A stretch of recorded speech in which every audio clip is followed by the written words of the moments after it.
Taiwan's foreign ministry states, "We will not give up," after being rejected by the World Health Assembly. Xi Jinping's policies lead to infighting. Southeast Asia takes China's trade market.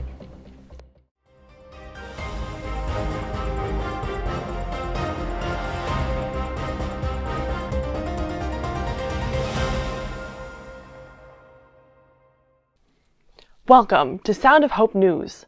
My name is Daniela Wolensack, and today it's May 25th. A proposal to invite Taiwan to participate in the World Health Assembly was rejected on May 23rd. It was submitted by 13 member state countries that are friendly to Taiwan. These countries emphasized that the CCP government cannot represent Taiwan. Some commented that Chinese interference can only make the international community see the evil nature of the CCP. The World Health Assembly started in person on May 23rd in Geneva. The World Health Assembly is the decision-making body for the World Health Organization.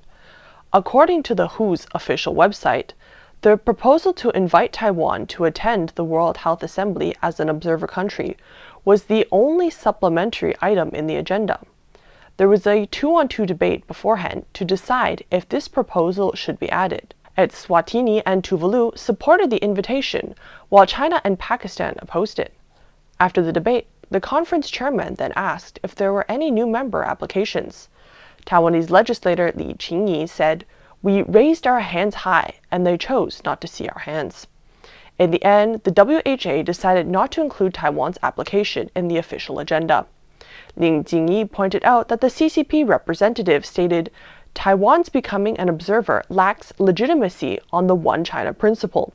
However, Eswatini's representative argued that Taiwan is not part of the CCP, and the CCP is unreasonably blocking Taiwan's effort to join the World Health Organization.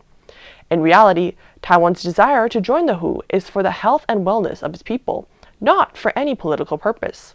Tuvalu's representative also mentioned that Taiwan alerted the WHO early in the pandemic that COVID cannot be treated as an ordinary pneumonia.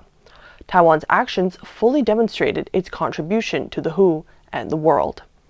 Current affair commentator Lan Shu asserted, "Health is the most basic human right.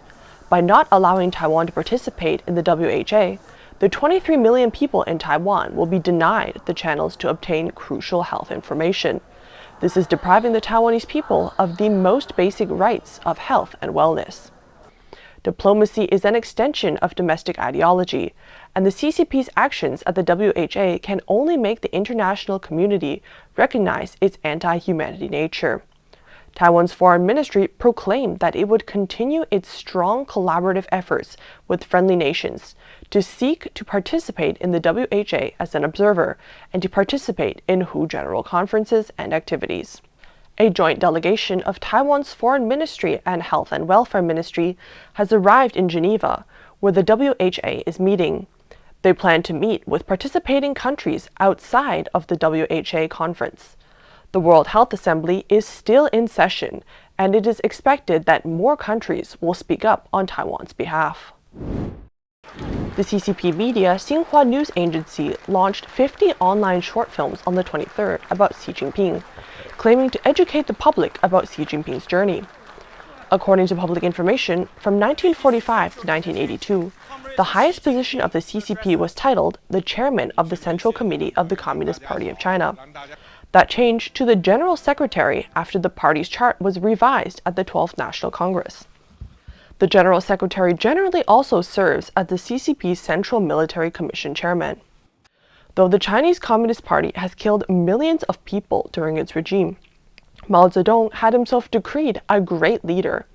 After Xi Jinping came to power in 2017, Xi was constantly referred to as the leader of the party, the leader of the people, and the great leader by the Political Bureau of the Central Committee, local officials, and official media.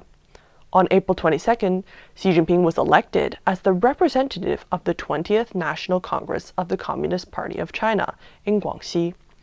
In addition, the Central Propaganda Department held a press conference on the film China's 10 Years, touting Xi's achievements in the decade since he came to power. Despite the official campaign for Xi Jinping's re-election, there are many negative rumors about him, such as Zhu Rongji's opposition to his re-election and his 9 opinions. The top complaint is about the zero epidemic policy. A professor of Chinese studies at the University of Technology in Sydney, Australia, Feng Chongyi, said that when the lives and property of low-ranking officials face calamity, they may counterattack. If Xi gets a lifetime tenure, he can take down anyone at any time, which is very scary for them. For example, there has been a rumor recently that Xi wants officials to cut off overseas assets. In addition, the authorities issued an order saying that retired cadres should not make rash comments, and the party's discipline shuts them up. And none of the current Politburo Standing Committee members can overturn Xi. Political affairs commentator Li Lingyi believes that recently foreign media have reported that the Chinese Premier Li Keqiang has once again stepped out of the shadows, meaning that he has gained more power. Certain political groups in China want to erect Li Keqiang to be an anti-Xi leader. This has led the atmosphere before the CCP's 20th National Congress to become tense. Xi Jinping's iron fist on the zero-COVID policy and his political left turn has hurt China's economy, leading to a backlash against his policies within the CCP. In the future, the behind-the-scenes anti-Xi forces may step up their attacks on Xi, and there are still other variables in the political situation. After the 20th National Congress, China's next major internal meeting will be the Beidaihe Conference. China continues to lose overseas customers due to the epidemic closure. Southeast Asia has risen to fulfill the orders. China News Weekly reported on May 23rd that due to the epidemic, industrial production in the Pearl River Delta and the Yangtze River Delta has been disrupted, with poor logistics, rising raw materials and costs, and a loss of overseas orders and customers. At the same time, in Southeast Asian countries in March and April, labor-intensive product exports rose sharply year-on-year. Mexico and Turkey have become popular destinations for capacity and order transfer due to their proximity to Europe and the United States, and their geographical convenience. The report pointed out that Chinese products are known for their low prices, but now what little advantage that offered has been lost. Previously, a sea freight container to the United States cost $2,000 to $3,000, but is now up to more than $20,000. This has caused customers to stop ordering goods. Cross-border e-commerce used to be very popular, but is now facing challenges. Due to Amazon's new regulations, orders from Chinese sellers have been on the decline since August last year.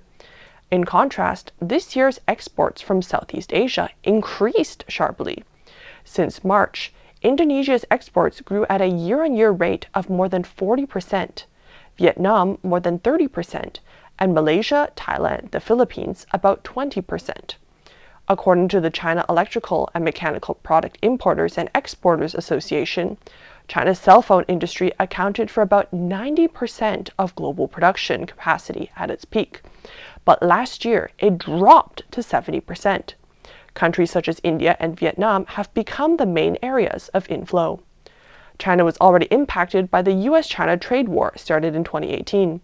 The US had raised tariffs on some imported goods from China, which increased the cost of Chinese companies. The biggest winner in the Sino-US trade war was Vietnam. Compared to that time, China is now in a worse situation. China's exports of manufactured goods to the US in 2021 are 50 billion lower than 2018, while Vietnam's exports of manufactured goods to the US increased by 50 billion during this period. That's it for today. Thanks for watching. If you like what you saw, please share with family and friends, and have a great day.